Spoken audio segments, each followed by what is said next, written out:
لگا لیں گے.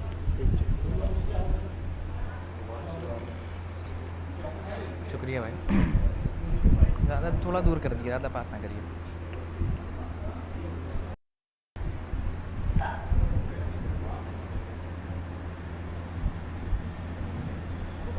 نعرے سلوات.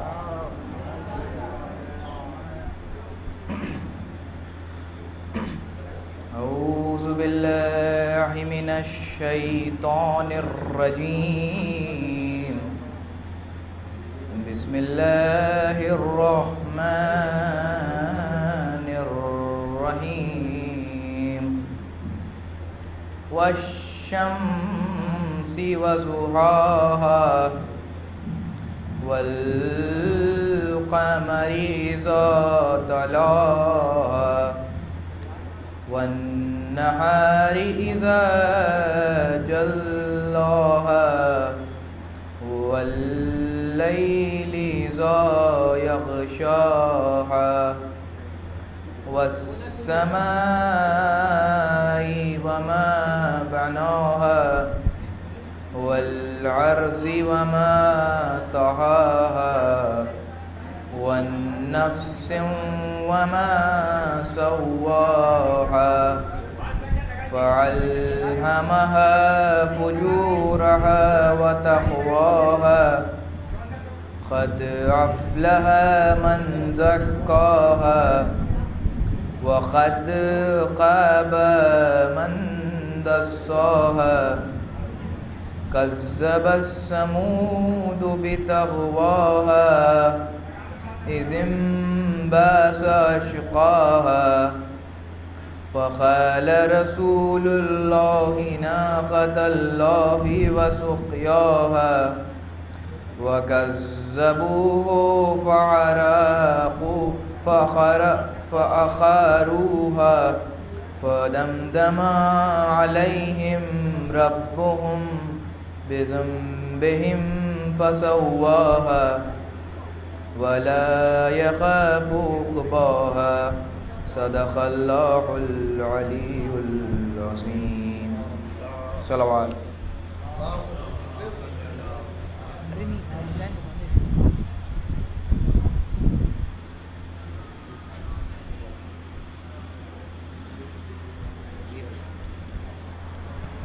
نعرے صلوات.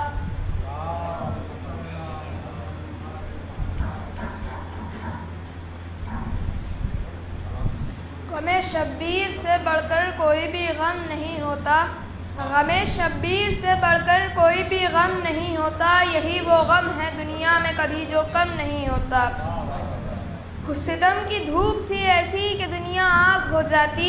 ستم کی دھوپ تھی ایسی کہ دنیا آگ ہو جاتی. حسینی صبر کا اونچا اگر پرچم نہیں ہوتا. میرے سجدوں کو نسبت ہے در سبتے پیمبر سے. میرے سجدوں کو نسبت ہے در سبتے پیمبر سے. در دنیا پر میرا سر کبھی بھی کم نہیں ہوتا. وہ دامن بھی کوئی دامن ہے سن اے منکر گریا. وہ دامن بھی کوئی دامن ہے سن اے منکر گریا. غم شبیر کے جو آنسوؤں سے نم نہیں ہوتا. غم شبیر کے جو آنسوؤں سے نم نہیں ہوتا. فرشتے رحمتوں کے اس جگہ پر جا نہیں سکتے. فرشتے رحمتوں کے اس جگہ پر جا نہیں سکتے جہاں پر سیدہ کے لال کا ماتم نہیں ہوتا. جہاں پر سیدہ کے لال کا ماتم نہیں ہوتا. اگر ایک بوند پانی بھی ملا ہوتا سکینہ کو. اگر ایک بوند پانی بھی ملا ہوتا سکینہ کو. قلم شانوں کے ہونے کا جری کو غم نہیں ہوتا. قلم شانوں کے ہونے کا جری کو غم نہیں ہوتا. نعرہ صلوات.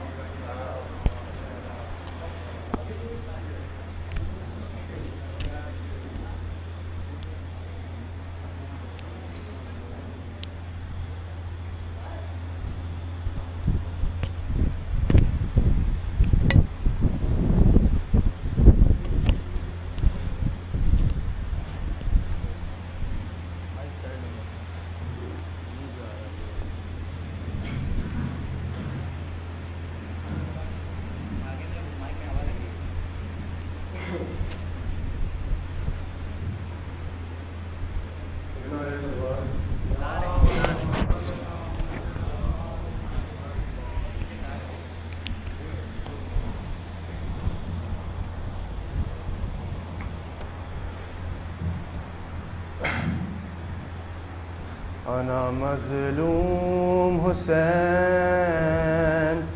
انا مظلوم حسین، انا مظلوم حسین، میں ہوں مظلوم حسین۔ اے عزادار و مدینے کا سفر میں نے کیا، خبر زہرا سے ہٹانا نہ کمر خد چھوڑا، در بدر پھرتا ہوا کرب و بلا میں پہنچا، رہ گئی گھر میں اکیلی میری بیٹی صغرا، انا مظلوم حسین، انا مظلوم حسین، انا مظلوم حسین، انا مظلوم حسین، انا مظلوم حسین، میں ہوں مظلوم حسین۔ میں نے اکبر کو لہو ہوتے ہوئے دیکھا ہے، ٹکڑے ٹکڑے یہ بھتیجے کا میرے لاشا ہے، میرے ہاتھوں پہ ہی بے شیر میرا تڑپا ہے، میرے زانوں پہ ہی عباس نے دم توڑا ہے، انا مظلوم حسین، انا مظلوم حسین، انا مظلوم حسین، انا مظلوم حسین، انا مظلوم حسین، میں ہوں مظلوم حسین۔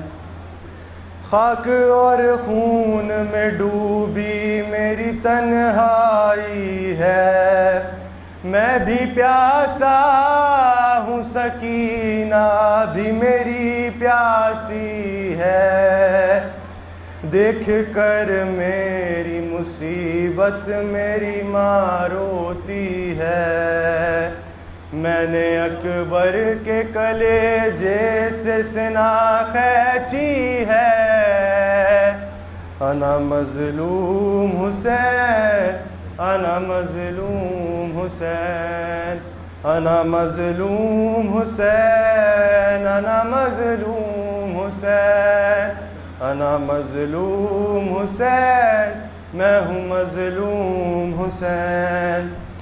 ذبح کے بعد بھی کم مجھ پر مصیبت نہ ہوئی، ایک انگوٹھی کے لیے کاٹ لی انگلی میری، لاش میری سم اسبا سے باہر روندی گئی، میرے ٹکڑوں سے صدا آتی ہے بس یا مہندی، انا مظلوم حسین، انا مظلوم حسین، انا مظلوم حسین، انا مظلوم حسین، انا مظلوم حسین، میں ہوں مظلوم حسین۔ میں نے لٹتے ہوئے کربل میں بھرا گھر دیکھا، میں نے سجاد کے اشکوں کا سمندر دیکھا، نوک نیزہ سے میرے سر نے یہ منظر دیکھا، مجمع عام میں زینب کو کھلے سر دیکھا، انا مظلوم حسین، انا مظلوم حسین، انا مظلوم حسین، انا مظلوم حسین، انا مظلوم حسین، میں ہوں مظلوم حسین۔ نعرہ صلوات۔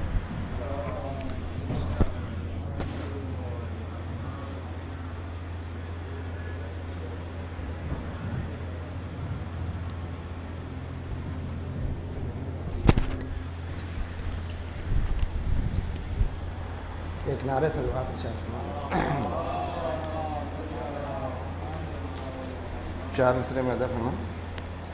کہ ہو گیا اعلان ایک زنجیر کی جھنکار سے، ہو گیا اعلان ایک زنجیر کی جھنکار سے، ظلم ہارا ہے شہ مظلوم کے انکار سے، ہو گیا اعلان ایک زنجیر کی جھنکار سے، ظلم ہارا ہے شہ مظلوم کے انکار سے۔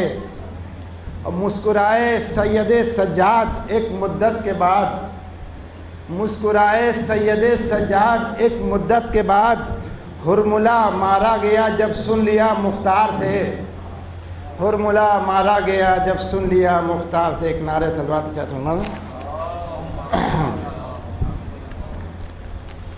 سلام کی تنشیر۔ کیا قلب عزادار پہ تحریر نہیں ہے، کیا قلب عزادار پر تحریر نہیں ہے، غم کوئی بھی مثل غم شبیر نہیں ہے، غم کوئی بھی مثل غم شبیر نہیں ہے۔ یہ بھی مسئلہ دیکھیں کہ لعنت کا میرے پاس کوئی تیر نہیں ہے،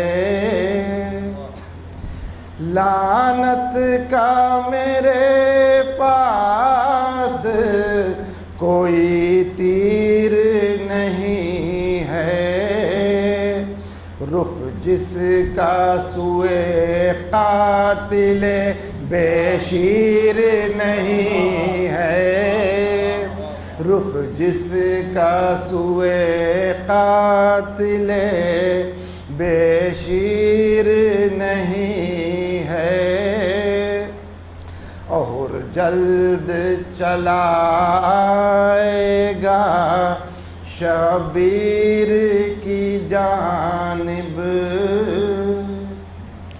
ہر جلد چلا آئے گا شبیر کی جانب، سورج کے عیاں ہونے میں تاخیر نہیں ہے، سورج کے عیاں ہونے میں تاخیر نہیں ہے۔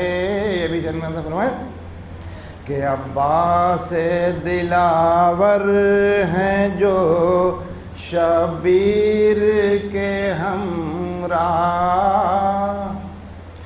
عباس دلاور ہیں جو شبیر کے ہمراہ، بے خوف کوئی دشمن شبیر نہیں ہے، بے خوف کوئی دشمن شبیر نہیں ہے، التنویر ہے جیسی علی اکبر کی جبیں پر، تنویر ہے جیسی علی اکبر کی جبیں پر، سورج کی شعاعوں میں وہ تنویر نہیں ہے، سورج کی شعاعوں میں وہ تنویر نہیں ہے، قرطاس آتش پر علی اصغر کا تبسم، قرطاس آتش پر علی اصغر کا تبسم، اس سے تو حسین تر کوئی تصویر نہیں ہے، اس سے تو حسین تر کوئی تصویر نہیں ہے۔ او ہے دل پہ میرے بس شہ مظلوم کا روضہ، ہے دل پہ میرے بس شہ مظلوم کا روضہ، اور اس کے سوا کوئی بھی تعمیر نہیں ہے، اور اس کے سوا کوئی بھی تعمیر نہیں ہے۔ اور شبیر کا انکار ہے جھنکار میں عابد، شبیر کا انکار ہے جھنکار میں عابد، خاموش تیرے پاؤں کی زنجیر نہیں ہے، خاموش تیرے پاؤں کی زنجیر نہیں ہے۔ بس آخری شعر کہ پیاسے علی اصغر کی جو گردن پہ لگا ہے، پیاسے علی اصغر کی جو گردن پہ لگا ہے، اس تیر سے وزنی تو کوئی تیر نہیں ہے۔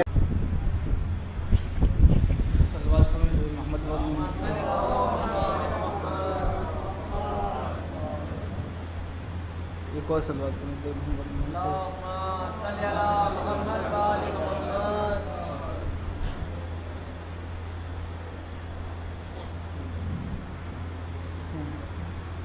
خلد کے جتنے بھی حقدار دکھائی دیے ہیں، کہ خلد کے جتنے بھی حقدار دکھائی دیے ہیں، سب کے سب ہم کو عزادار دکھائی دیے ہیں، کہ سب کے سب ہم کو عزادار دکھائی دیے ہیں، اور ہر قدم پر جو وفادار دکھائی دیے ہیں، ہر قدم پر جو وفادار دکھائی دیے ہیں، رہنما ان کے علمدار دکھائی دیے ہیں،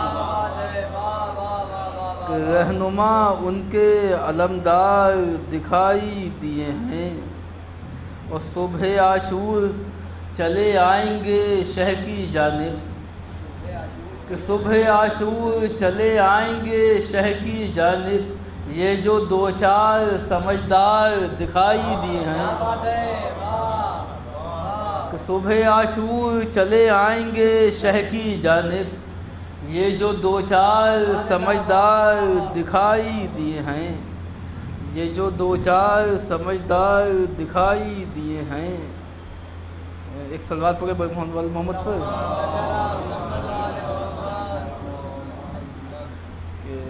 جنگ میں اون و محمد بھی ہوئے ہیں اکبر، کہ جنگ میں اون و محمد بھی ہوئے ہیں اکبر، نیچے ہاتھوں میں تلوار دکھائی دیے ہیں۔ ایک صلوات پڑھیں محمد محمد پر،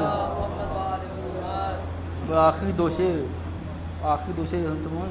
کہ باطنی طور سے تھا وہ تو ہمیشہ سے حسین، کہ باطنی طور سے تھا وہ تو ہمیشہ سے حسین، جون کے اب لب و رخسار دکھائی دیے ہیں، کہ جون کے اب لب و رخسار دکھائی دیے ہیں، اور قید خانے میں بھی یہ سید سجاد رہے، قید خانے میں بھی یہ سید سجاد رہے، کب ہمیں عابد بیمار دکھائی دیے ہیں، کب ہمیں عابد بیمار دکھائی دی۔ صلوات پڑھیں پر محمد والے محمد۔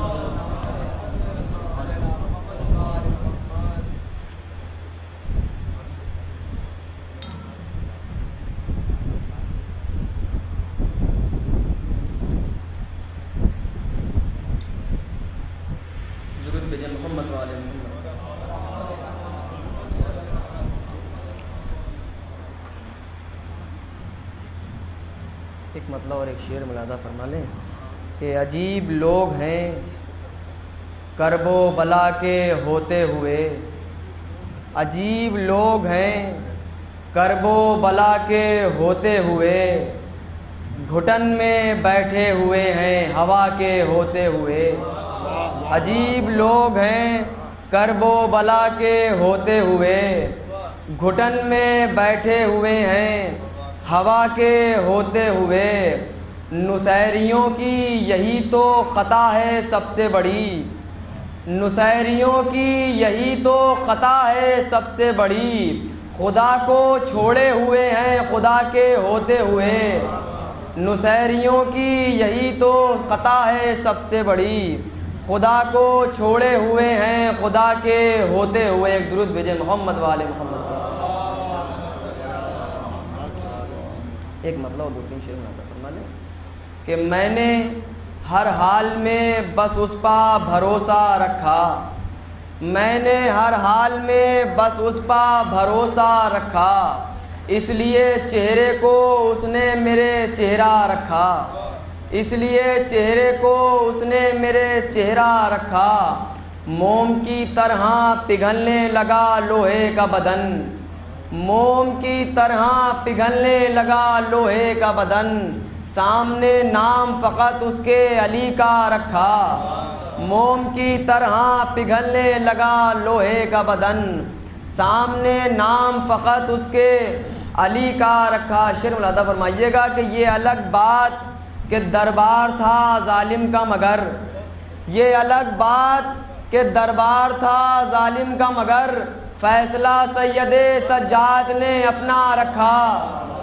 یہ الگ بات کہ دربار تھا ظالم کا مگر، یہ الگ بات کہ دربار تھا ظالم کا مگر، فیصلہ سید سجاد نے اپنا رکھا، فیصلہ سید سجاد نے اپنا رکھا۔ حلقۂ ماتم شبیر سے الجھن ہے جسے، حلقۂ ماتم شبیر سے الجھن ہے جسے، اس کو اللہ نے دنیا میں اکیلا رکھا۔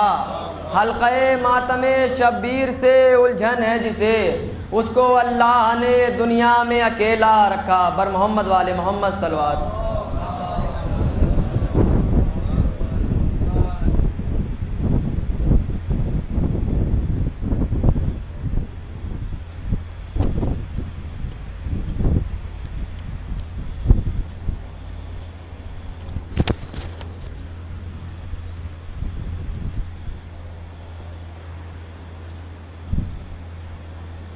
چند شعر چوتھے امام کی شان میں۔ ہو عطا شبیر سے یا عابد بیمار سے، ہو عطا شبیر سے یا عابد بیمار سے، نور حق ملتا ہے سب کو ایک ہی معیار سے، نور حق ملتا ہے سب کو ایک ہی معیار سے۔ کی عطا معبود نے عابد کو ساری خوبیاں، کی عطا معبود نے عابد کو ساری خوبیاں، آئینے کو ہر حسین جوہر ملا معمار سے۔ کی عطا معبود نے عابد کو ساری خوبیاں، آئینے کو ہر حسین جوہر ملا معمار سے۔ علم کے موتی ہیں اور ہاتھوں کے دھون کے گوہر، علم کے موتی ہیں اور ہاتھوں کے دھون کے گوہر، ہر خزانہ ملتا ہے سجاد کے دربار سے، ہر خزانہ ملتا ہے سجاد کے دربار سے۔ ہم دعاؤں کا صحیفہ غور سے پڑھتے رہے، ہم دعاؤں کا صحیفہ غور سے پڑھتے رہے، نور حق ملتا رہا سجاد کے افکار سے، نور حق ملتا رہا سجاد کے افکار سے۔ رہنما دنیا کے سیکھیں رہنمائی کا سبق، رہنما دنیا کے سیکھیں رہنمائی کا سبق، کربلا کے آبلا پا قافلہ سالار سے، کربلا کے آبلا پا قافلہ سالار سے۔ اور قید میں پیہم رجس پہنچتے رہے پیروں کے زخم، قید میں پیہم رجس پہنچتے رہے پیروں کے زخم، فاتحانہ گزرے عابد شام کے بازار سے، قید میں پیہم رجس پہنچتے رہے پیروں کے زخم، فاتحانہ گزرے عابد شام کے بازار سے۔ آخری 2 شعر کہ صبر عابد کا تماچا کتنا ہیبت ناک تھا، صبر عابد کا تماچا کتنا ہیبتناک تھا، نقش اب تک مٹ نہ پایا ظلم کے رخسار سے۔ صبر عابد کا تماچا کتنا ہیبتناک تھا، نقش اب تک مٹ نہ پایا ظلم کے رخسار سے، اور رحمتیں جاری ہیں نہ صرف اس گل شبیر کی، رحمتیں جاری ہیں نہ صرف اس گل شبیر کی، وہ فیض پہنچاتے ہیں عابد نکھت کردار سے، فیض پہنچاتے ہیں عابد نکھت کردار سے۔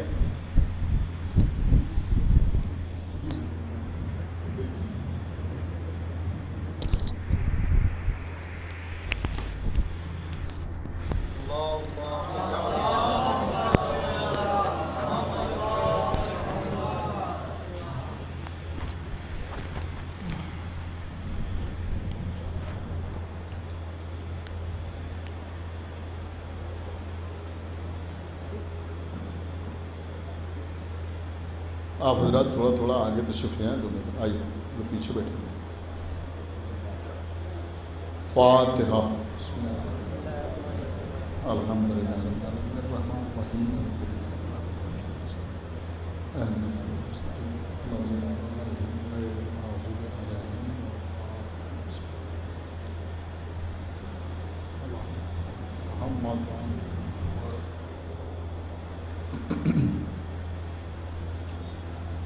اعوذ باللہ السمیع العلی العظیم من الشیطان اللعین الرجیم، بسم اللہ الرحمن الرحیم، الحمد للہ الذی ہدانا لہذا وما كنا لنهتدي لولا أن هدانا الله، لقد جاءت رسل ربنا بالحق، الصلاة والسلام على صاحب الدين والإسلام والحل والحرام والركن والمقام والصلاة والصيام والسجود والقيام والشريعة والأحكام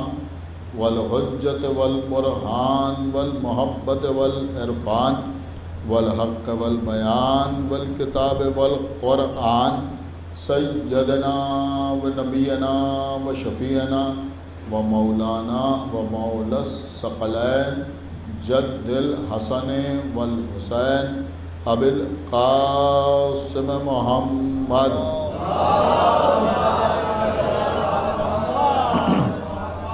وعلى اہل بیتہ الطیبین الطاہرین المعصومین المظلومین المنتخبین المنتجبین الذین اذهب اللہ عنہم الرجس وطہرہم تطہیرا۔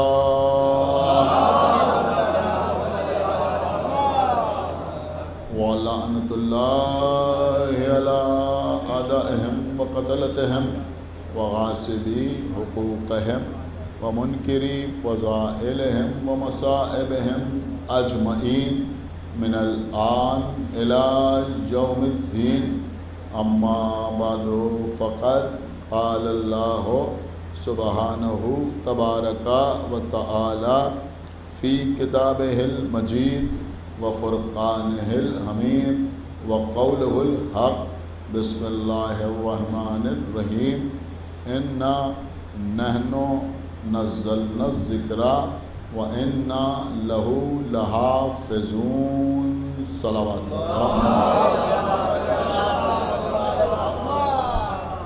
حضرات، سورہ ہجر میں ارشاد اقدس الہی ہو رہا ہے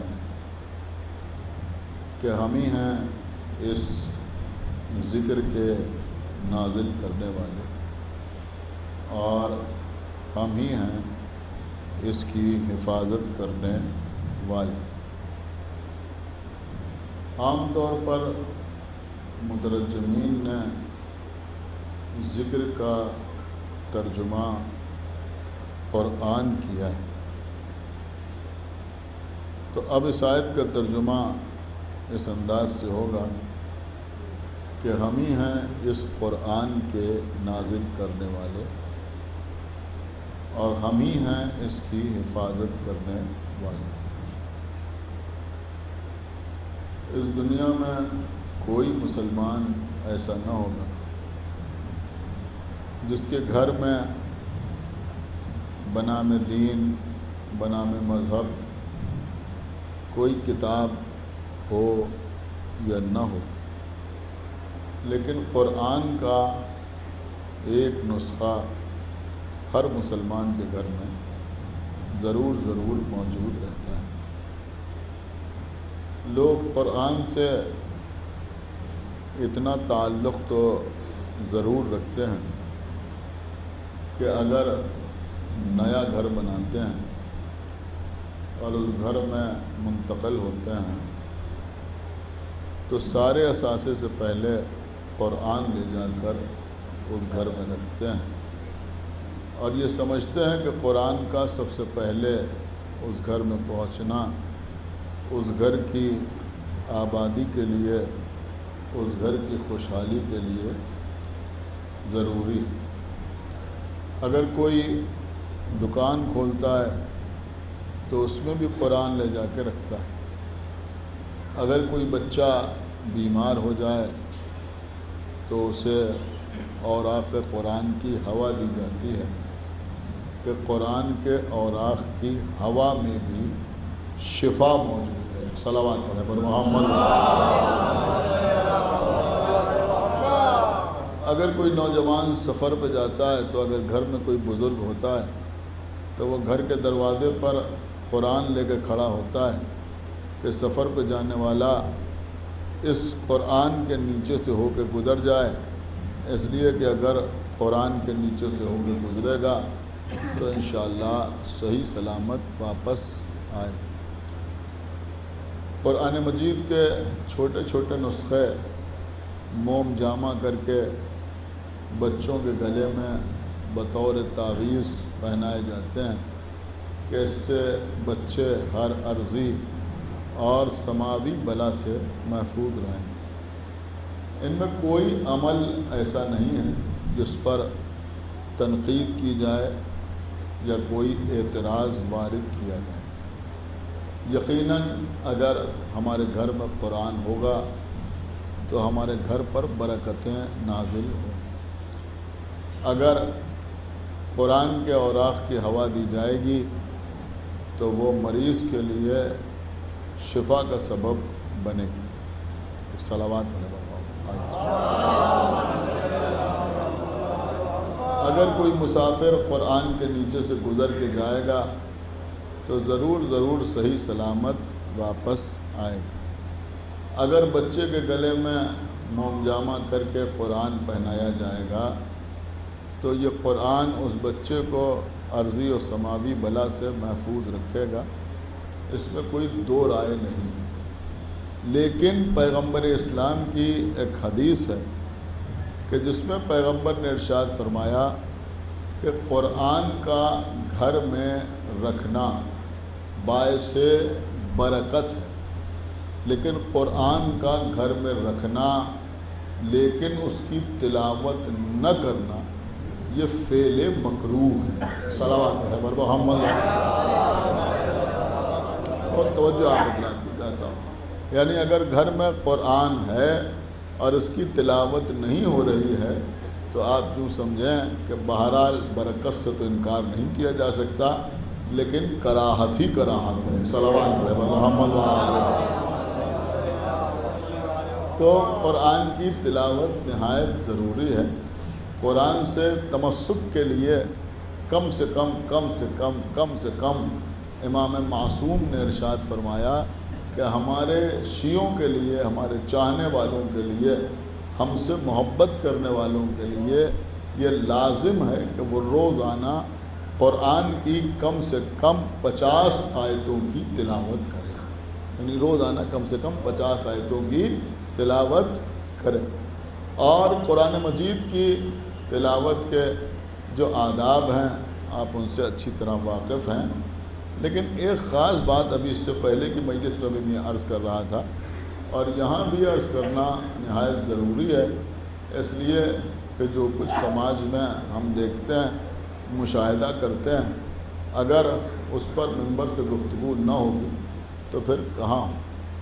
دیکھیے قبلہ قرآن مجید کا پڑھنا بھی عبادت ہے، قرآن مجید کے حروف کو دیکھنا بھی عبادت ہے، قرآن پر عمل کرنا بھی عبادت ہے، اور اگر قرآن کی تلاوت ہو رہی ہو تو اس کو سننا بھی عبادت ہے۔ ایک صلوات پڑھیں محمد۔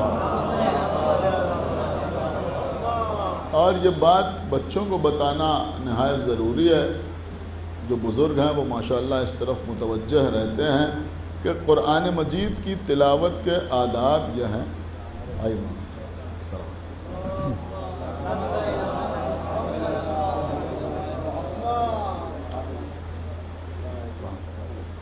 ایک صلوات اور پڑھ دیں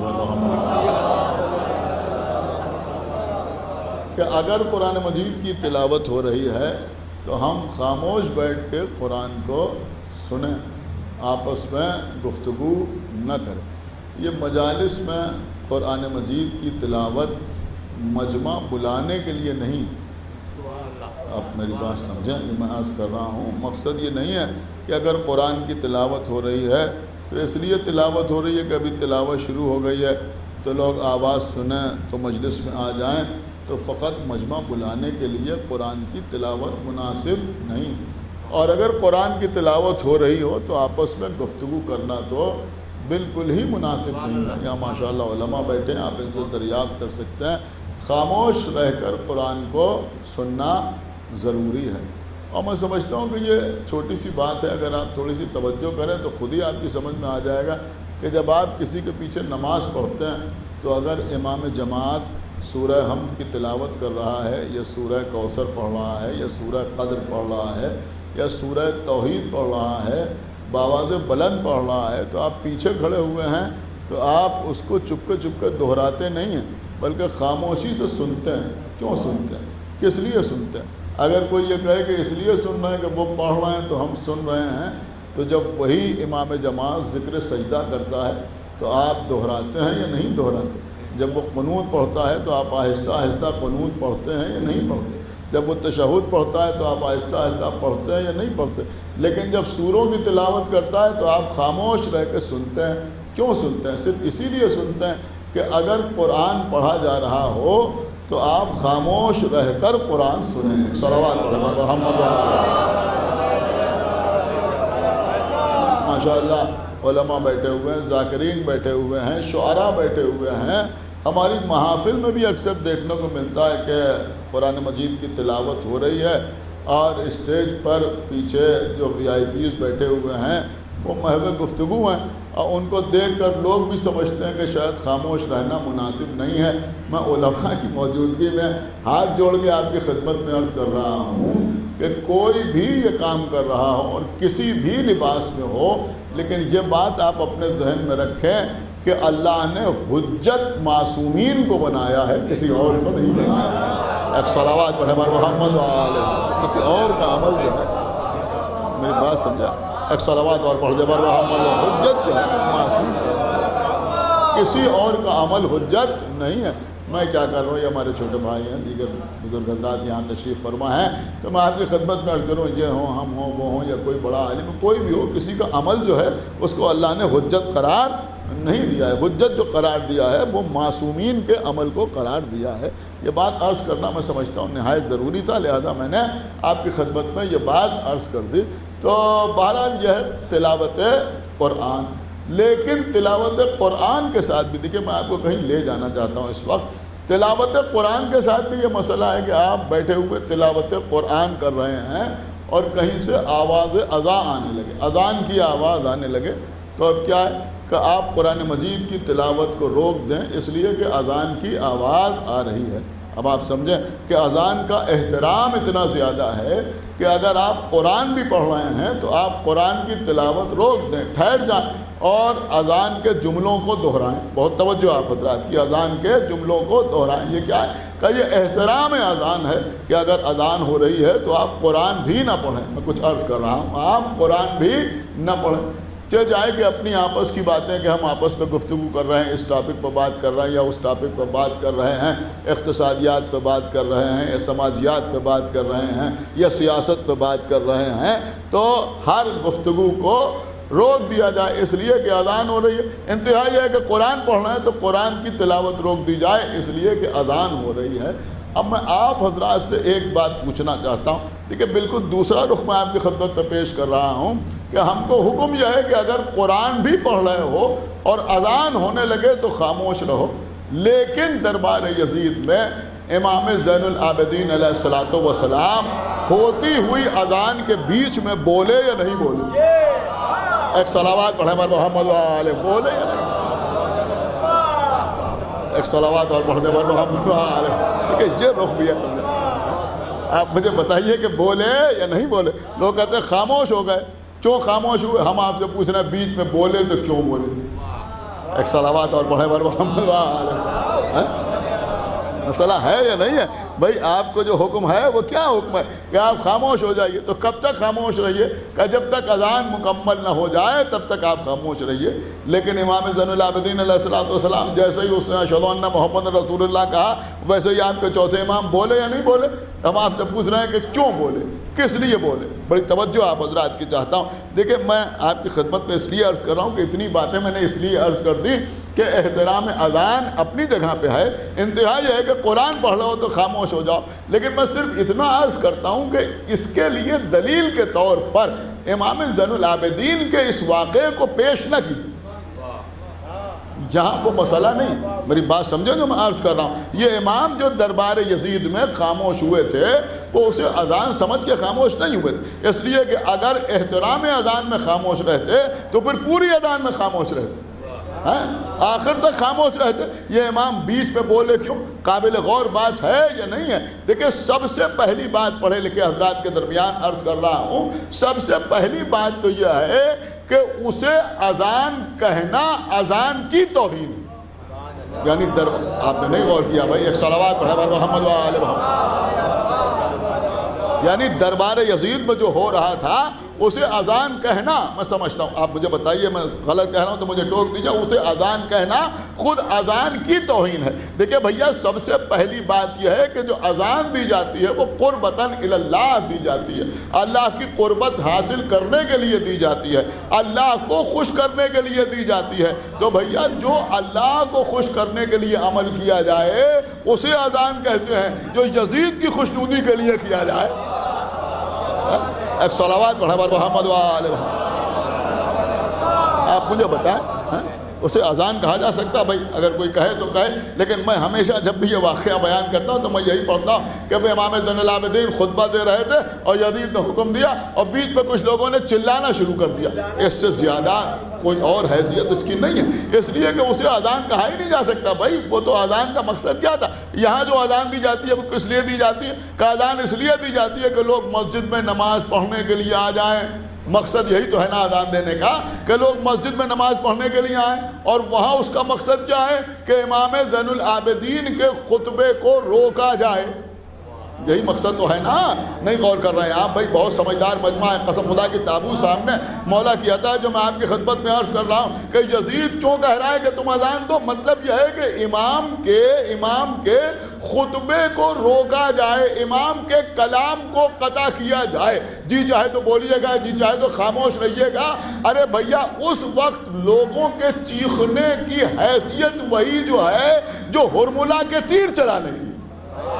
آپ نے غور نہیں کیا میں کیا عرض کر گیا؟ وہاں بھی یہی تو کہا گیا تھا کہ اختا کلام الحسین، ایک صلوات پڑھا بر محمد۔ اور یہاں بھی مقصد یہی ہے کہ امام کے کلام کو قطع کر دیا جائے اور امام کے خطبے کو روکا جائے، لہذا کہا جا رہا ہے کہ تم اذان دینا شروع کرو۔ اور دوسری بات میں یہ آپ کی خدمت میں عرض کروں گا کہ بھیا اذان کا ایک وقت ہوتا ہے، یہ فجر کا وقت ہے، یہ ظہر کا وقت ہے، یہ مغرب کا وقت ہے۔ یہ مجمع مجھے بتائے کہ کیا یہ نماز کا وقت تھا؟ کیا یہ اذان کا وقت تھا جو یزید نے کہا کہ تم اذان دو؟ اس لیے کہ اگر اول وقت نماز ہوتا تو یزید سے پہلے امام زین العابدین کو خیال ہوتا۔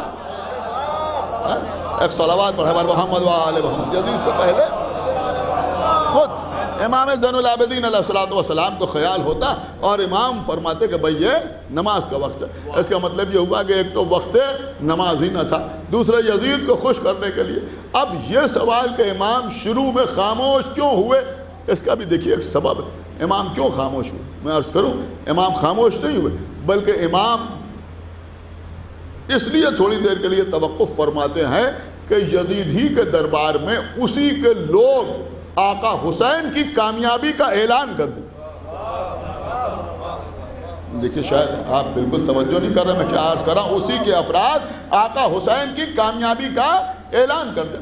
ابھی یزید کے سامنے سر حسین رکھا ہوا تھا، وہ چھڑی کے ذریعے بے ادبی کر رہا تھا اور کیا کہہ رہا تھا کہ کاش میرے بدر و احد کے بزرگ ہوتے اور وہ دیکھتے کہ میں نے کیسے ان کا انتقام لیا ہے، یہی تو کہہ رہا تھا نا۔ اور پھر یہ بھی کہہ رہا تھا کہ نہ کوئی خبر آئی تھی نہ کوئی وحی آئی تھی، یہ تو بنی ہاشم کا ایک کھیل تھا حکومت حاصل کرنے کے لیے۔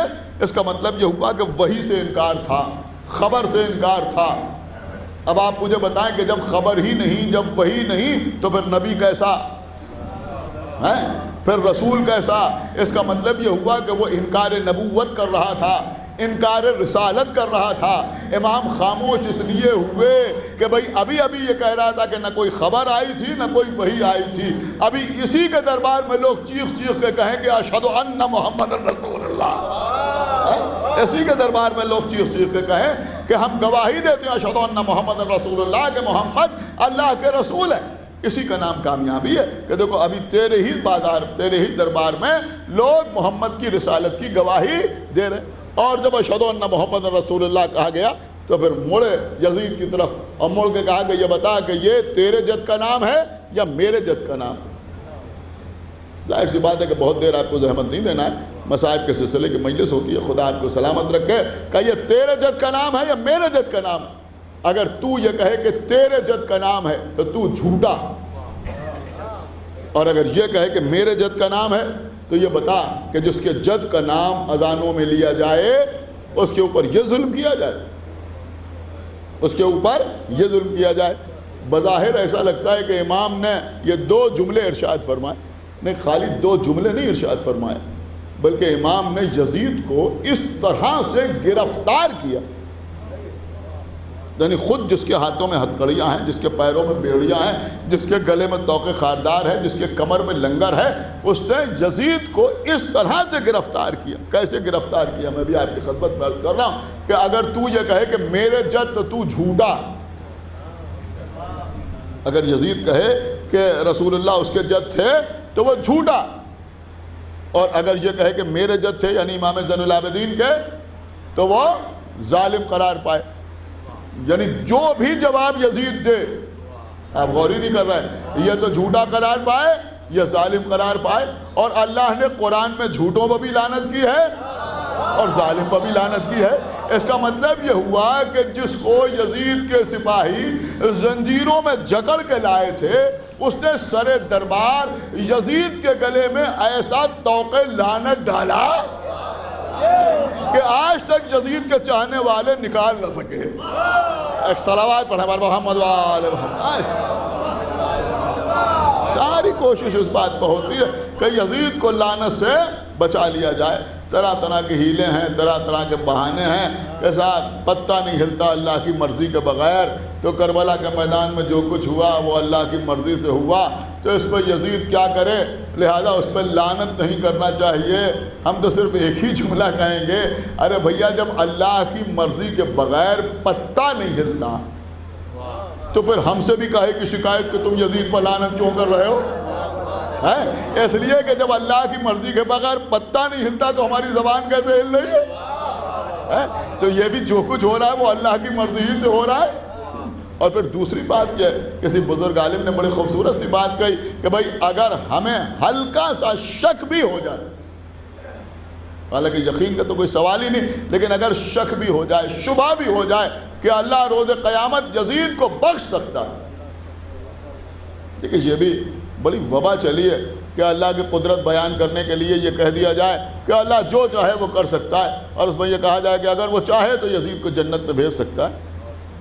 اور جسارتیں تو اس حد تک بڑھتی جاتی ہیں کہ اس کے برعکس بھی کہہ دیا جاتا ہے، آقا حسین کا نام لے کے آپ مجھے بتائیے کہ اگر یہی عقیدہ رکھ لیا جائے, یہی نظریہ رکھ لیا جائے, تو پھر کیسا حلال اور کیسا حرام. آپ میرے خیال میں سمجھ نہیں رہے ہیں. اگر یہی سوچ لیا جائے اللہ جسے چاہے گا بخش دے گا, تو پھر صبح آنکھ بھی کھل جائے تو نماز کیوں پڑھیں؟ آپ مجھے بتائیے کیوں نماز پڑھ؟ اس لیے کہ ذہن میں یہ ہو سکتا ہے نہ پڑھنے والے کو بخش دے. رمضان میں روزہ کیوں رکھے بھائی؟ ہو سکتا ہے جو روزہ نہیں رکھے اسی کو اللہ بخش دے, روزہ رکھنے والوں کو جہنم میں بھیج دے. اگر یہی آپ سوچ لیں کہ بھائی اللہ جو چاہے وہ کر سکتا ہے, ظالم کو بھی بخش سکتا ہے, مظلوم کو بھی بخش سکتا ہے, جو جائز عمل کرے اس کو بھی جنت میں بھیج سکتا ہے, جو ناجائز امور انجام دے ان کو بھی جنت میں بھیج سکتا ہے, تو پھر رہی کیا جاتا ہے؟ پھر جنت کیسی, جہنم کیسا, پھر روز قیامت حساب و کتاب کیسا, پھر فیصلہ کیسا, پھر کچھ رہی نہیں جاتا اگر یہی تصور کر لیا جائے. میں بہت قیمتی جملہ آپ کی خدمت میں عرض کر رہا ہوں. لوگ کہتے ہیں وہ قادر مطلق ہے, وہ جو چاہے وہ کر سکتا ہے. نہیں, آپ ذرا دوسرے رخ سے بھی تو سوچئے کہ وہ یزید کو جنت میں کیسے بھیج سکتا ہے؟ آپ کہیں قادر ہے, ارے بھیا قادر کے ساتھ ساتھ عادل بھی تو ہے. ایک صلوات پڑھے بر محمد و آل محمد. یہ بے تکی باتیں, واہیات باتیں, اور وہ بھی بنام حسین ممبر پر آ کر. ایک صلوات پڑھے بر محمد و آل محمد. ان چیزوں کو پر غور کرنے کی ضرورت ہے کہ ان کا جو چاہے وہ کر سکتا ہے. قسم خدا کی اگر ہلکا سا شک ہو جائے, شبہ ہو جائے کہ اللہ یزید کو بھی بخش سکتا ہے, تو کسی نے بڑی اچھی بات کہی کہ آج جتنی لعنت کرتے ہیں اس سے کہیں زیادہ کرنے لگے, کہیں زیادہ لعنت کریں. کہ کیوں کریں؟ کہ اس لیے کہ جب یزید اتنا بڑا جرم کر کے کربلا میں, اتنا بڑا جرم کر کے, نبی کے نواسے کو قتل کر کے, ان کے گھر کو تہہ دیکھ کر کے, ان کے گھر کی خواتین کو اسیر کر کے, امام زین العابدین کو لوہے میں جکڑ کے, جب اتنے ظلم ڈھانے کے بعد وہ بخشا جا سکتا ہے, تو خالی اس پر لعنت کر کے ہم نہیں بخشے جا سکتے. ایک صلوات پڑھے بر محمد و آل محمد. لیکن قبلہ ایک بات میں آپ سے بھی کہوں گا بس آخر میں, اور اس کے بعد انشاءاللہ ربط مصائب. ابھی ایک مجلس اور ہے جناب نیر مجیدی صاحب کے ادا خانے میں. دیکھیے ایک زمانہ تھا, یہاں جو پڑھے لکھے حضرات بیٹھے ہیں وہ میری بات کی تائید کریں گے, جب 20-30 سال کے بعد کوئی ملعون نظر آتا تھا جو یزید کی حمایت کرتا تھا. کہیں محمود عباسی نے لکھی ہو, اس کے اتنے سال بعد فلاں نے لکھی ہو, اس سے پہلے کسی نے لکھی, یعنی روز روز لوگ سامنے نہیں آتے تھے. کسی نے ہمت کی اور لکھ دی, اور اس کے بعد پتہ چلا اس کے خلاف اسی کے فرقے کے لوگ بولنے لگے, اور پھر کسی کی جرأت و ہمت نہ ہوئی, اور پھر 20-30 سال بعد پھر کسی نے کوئی ایسا جملہ کہہ دیا. لیکن ادھر شاید آپ یہ دیکھ رہے ہوں کہ جلدی جلدی اس طرح کے لوگ سامنے آ رہے ہیں. میرے خیال میں آپ محسوس کر رہے ہوں گے, آپ سوشل میڈیا کھولیں, ظاہر سی بات ہے آج کل کتابیں پڑھنے کا کسی کے پاس وقت نہیں ہے, لیکن کم سے کم کلپس دیکھنے کا وقت وہی. ایک صلوات پر محمد و آل محمد. آج کل سارا علم وہیں سے آ رہا ہے. تو بہرحال آپ دیکھتے رہتے ہوں گے, تو اکثر اب لوگ آتے رہتے ہیں, وہ بول رہے ہیں یزید کی حمایت میں, وہ بول رہے ہیں یزید کی حمایت میں, کوئی چھپر جیسی داڑھی لیے وہ یزید کی حمایت میں بول رہا ہے, کوئی ٹائی لگائے ہوئے اور سر کے اوپر ٹوپی جالی دار رکھے ہوئے یزید کی حمایت میں بول رہا ہے, کوئی رنگین کپڑے پہنے ہوئے یزید کی حمایت میں بول رہا ہے. تو اب جلدی جلدی لوگ یزید کی حمایت میں سامنے آنے لگے. کبھی آپ نے سوچا کہ اس کا سبب کیا ہے؟ اس کا سبب کیا ہے؟ کہیں ایسا تو نہیں ہے کہ ہم یزید پر جتنا لعنت کرتے تھے اس میں کچھ کمی آ گئی؟ میں نے غلط تو نہیں عرض کیا بھائی؟ خدا کے لیے تھوڑا بیدار ہو جائیں. جو میں عرض کر رہا ہوں, دیکھیں اتحاد بین المومنین کے لیے میں عرض کر رہا ہوں, اتحاد بین المسلمین کے لیے نہیں, بلکہ اتحاد بین المومنین کے لیے عرض کر رہا ہوں کہ بھیا کہیں اس لعنت میں کمی تو نہیں آ گئی ہے. قبلہ المیہ تو یہی ہے کہ اب لعنت آپسی میں استعمال ہونے لگی ہے. ایک صلوات پڑھیں بر محمد و آل محمد. تو میرے عرض کرنے کا مقصد یہ ہے کہ جو مستحقین لعنت ہیں, لعنت کو انہی کے لیے محفوظ رکھیے. سمجھ رہے ہیں؟ انہی کے لیے محفوظ رکھیے, اور اس طرح کا مزاج رکھیے کہ اس طرح کے لوگوں کو سامنے آنے کی جرأت نہ کرنا پڑے.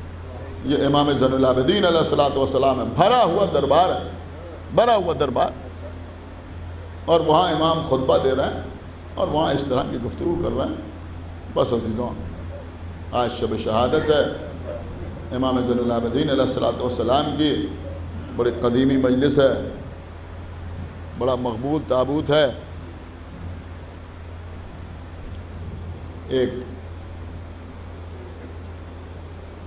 عالم دین کا شریعت قضا ہے، آپ حضرات تشریف لاتے ہیں. یہ ہمارا شہر ہے، بڑے بڑے علماء کے گھروں میں عزا خانے ہیں، مجالس کا انعقاد ہوتا ہے. لوگ آتے ہیں اس لیے کہ حقیقت میں عالم ہی وہی ہوتا ہے جو اہل بیت کے حق کا عارف ہو. اس لیے کہ ان کو پہچان لینے ہی کا نام علم. ہمارے چوتھے امام جن کا عالم کربلا کے میدان میں یہ ہے کہ ایک بار بی بی زینب نے شانہ ہلا کے کہا، بیٹا سید سجاد دیکھو تمہارے بابا تم سے رخصت آخر کے لیے آئے. آنکھیں کھولیں، بابا آپ رخصت آخر کے لیے آئے. اے بابا، حبیب ابن مظاہر کہاں؟ قتل ہو گئے. زہیر قین مارے گئے. سعید شہید ہو گئے. بابا میرا بھیا علی اکبر چاند سے سینے پر برچی کھائے. میرا آن میرا محمد شہید ہو گئے. آخر میں کوہنیوں پر زور دیا، میرے چچا عباس پشان قلم ہو گئے. اے بیٹا، اب مختصر میں یوں سمجھ لو کہ میرے اور تمہارے سوا مردوں میں کوئی باقی نہیں ہے. تو بھی اماں ذرا میرا عصا لا دیجئے، تلوار لا دیجئے، کیا کرو گے؟ کہ میدان میں جہاد کروں گا. میرے لال تم پر جہاد ساقط ہے. جب قید شام سے چھوٹ کے مدینے جانا تو ہمارے شیعوں کو ہمارا سلام کہہ دینا، اور کہہ دینا کہ شرط وفا یہ ہے کہ جب ٹھنڈا پانی پینا تو ہماری پیاس کو یاد کر لینا. اور ان سے یہ بھی کہہ دینا کہ ہم نے تمہیں اس وقت بہت یاد کیا جب ہمارے ہاتھوں پر 6 مہینے کا علی اصغر تھا. ہم اپنے بچے کے لیے پانی مانگ رہے تھے، لیکن ہمارے بچے کو 3 بال کے تیر سے شہید کیا گیا. عزیزوں، کچھ دیر کے بعد امام کو پھر غش آ گیا، لیکن کچھ دیر کے بعد بی بی زینب پھر شانہ ہلا رہی تھی. اے بیٹا سید سجاد دیکھو زمین کو زلزلہ ہے، آسمان سے خون برس رہا ہے، میرے لال سیاہ آندھیاں چل رہی ہیں. یا پھوپھی اماں ذرا خیمے کا پردہ اٹھائیے. عزیزوں، ابھی مجلس کے بعد ماتم ہوگا. ماتم کے بعد آپ زیارت پڑھتے ہیں، نماز کے بعد آپ زیارت پڑھتے ہیں. زیارت ہماری عبادات پہ شامل ہے، ہماری پہچان ہے آقا حسین کو سلام کرنا. لیکن جب آپ زیارت پڑھتے ہیں تو کربلا کی طرف رخ کر کے زیارت پڑھتے ہیں. ایسے ہی تو زیارت پڑھتے ہیں نا. جو حضرات زائرین ہیں کربلا معلیٰ کی زیارت کا شرف حاصل کر چکے ہیں، انہوں نے کربلا میں جا کے زیارت پڑھی. جب زیارت پڑھی تو زری اقدس سامنے ہے. جب زری سامنے ہوتی ہے آدمی زیارت پڑھتا ہے تو کیا کیفیت ہوتی ہے. کبھی زری سامنے ہے، کبھی امام حسین کے حرم کا سنہرا گنبد سامنے ہے، کبھی باب القبلہ سامنے ہے، کبھی امام حسین کے حرم کا کوئی اور دروازہ ہمارے سامنے ہے. ہم کربلا میں زیارت پڑھ رہے ہیں. جب یہاں زیارت پڑھ رہے ہیں تو ہم کربلا کی طرف رخ کیے ہوئے ہیں، تو ذہن میں کربلا ہے. سن رہے ہیں؟ جو لوگ نہیں گئے ہیں انہوں نے بھی بہرحال تصاویر دیکھی ہیں. تو جب وہ زیارت پڑھتے ہیں تو ذہن میں کربلا کی تصویر رہتی ہے. خدا کسی بیٹے کو یہ منظر نہ دکھائے. آپ زیارت پڑھتے ہیں تو ذہن میں کربلا ہوتی ہے. لیکن جب سید سجاد نے کہا پھوپھی اماں ذرا خیمے کا پردہ اٹھائیے، اب جو خیمے کا پردہ اٹھا تو بیٹے نے دیکھا کہ بابا کا سر نوک نیزہ پہ بلند ہے. اللہ اکبر. السلام علیکہ یا ابا عبداللہ، السلام علیکہ یا ابن رسول اللہ. عزیز و امام زین العابدین فرمانے ہیں پھوپھی اماں ہم یتیم ہو گئے، ہمارے بابا کو شہید کر دیا گیا. جزاک اللہ، مولا سلامت رکھے. ہاں عزیزوں، یہی سبب ہے کہ ہمارے امام زندگی بھر اپنے بابا کو یاد کر کر روتے رہے. کھانا سامنے آیا تو روئے، پانی سامنے آیا تو روئے. اونٹ دیکھ لیتے تھے تو رونے لگتے تھے. کوئی پوچھتا تھا مولا یہ اونٹ کو دیکھ کے کیوں روئے, یہ ناقے کو دیکھ کے کیوں روئے؟ تو امام فرماتے تھے کہ جب ناقے کو دیکھتا ہوں تو وہ بے کجاوا ناقے یاد آ جاتے ہیں جس پر میری پھپھیوں کو, ماؤں کو, بہنوں کو سوار کر کے کربلا سے کوفے, کوفے سے شام لے جایا گیا. عزیزوں رو لیجئے. مقصد و معال مجلس گریہ بر حسین ہے. ہمارے چوتھے امام کو کربلا کی ہر مصیبت کا صدمہ تھا, لیکن 3 باتیں ایسی تھیں جس کا صدمہ بہت زیادہ تھا. پہلی بات کیا تھی؟ جب کسی نے پوچھا مولا سب سے زیادہ ظلم کہاں ہوا, سب سے زیادہ غم کہاں برداشت کیے, سب سے زیادہ صدمے کہاں پہنچے, تو امام نے اس کربلا کا نام نہیں لیا جہاں اکبر مارے گئے, جہاں باز شہید ہو گئے, جہاں انو محمد قتل ہو گئے, بلکہ امام نے فرمایا الشام الشام الشام. ابھی فرمایا کہ شام کا بھرا ہوا دربار جہاں میری پھوپھی زینب کے سر پر ردا نہیں تھی. دوسرا صدمہ کس بات کا تھا کہ جب کسی نے کہا کہ مختار قاتلان حسین سے انتقام لے رہے ہیں, تو فرمایا اللہ مختار پر رحمت نازل کرے. پھر یہ نہیں پوچھا کہ پسر سعد کو مارا یا نہ مارا, حسین ابن نمیر کو قتل کیا یا نہیں قتل کیا, خولی کو واصل جہنم کیا یا نہیں کیا, حکیم بن طفیل کو مارا یا نہیں مارا, سنان ابن انس کو قتل کیا یا نہیں قتل کیا. انتہائی ہے کہ بابا کے قاتل کو بھی نہ پوچھا کہ شمر مارا گیا یا نہیں مارا گیا, پوچھا یہ بتاؤ کہ ہرملا بھی مارا گیا یا نہیں مارا گیا. اس کا مطلب یہ ہوا کہ بڑا صدمہ تھا. میرا 6 مہینے کا بھائی میرے بابا کے ہاتھوں پر تھا, میرے بابا پانی مانگ رہے تھے لیکن علی اصغر کو پانی نہ دیا گیا, 3 بال کے تیر سے شہید کیا گیا. جزاک اللہ. بس میں نے مجلس کو تمام کیا. تیسرا صدمہ کس بات کا تھا کہ جب امام مدینے کے بازاروں میں نکلتے تھے تو اگر کسی قصاب کے سامنے کلہ گوسپند رکھا ہوتا تھا, بزرگ حضرات محسوس کرتے ہیں, میں بچوں کے لیے عرض کر رہا ہوں کہ کلہ گوسپند کا مطلب یہ ہوتا ہے گوشت کا کوئی ٹکڑا رکھا ہوا ہوتا تھا, تو امام اسے دیکھ کر رونے لگتے. اب دل پہ ہاتھ رکھ کے مجھے بتائیں کہ یہ آپ کے امام گوشت کے ٹکڑے دیکھ کے کیوں روتے ہیں؟ کیا یاد آ جاتا تھا امام کو جو امام گوشت کے ٹکڑے دیکھ کے رونے لگتے تھے؟ کہیں ایسا تو نہیں ہے کہ بابا کا پارا پارا علاقہ یاد آ جاتا تھا جسے گھوڑوں کی ذبح کرنے سے پہلے پانی ضرور پلا لینا؟ تو وہ کہتا تھا مولا ہم اس وقت تک جانور کو ذبح نہیں کرتے جب تک اسے 3 مرتبہ پانی نہ پلا لیں. ایک مرتبہ امام کربلا کا رخ کرتے تھے, اے میرے بابا آج مسلمان جانور کو ذبح کرتا ہے تو پہلے پانی پلا لیتا ہے, پھر کہتے تھے واللہ باللہ قتل ابی عطشان, آئے میرا بابا کربلا کے میدان میں پیاسا ہمارا.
اللہ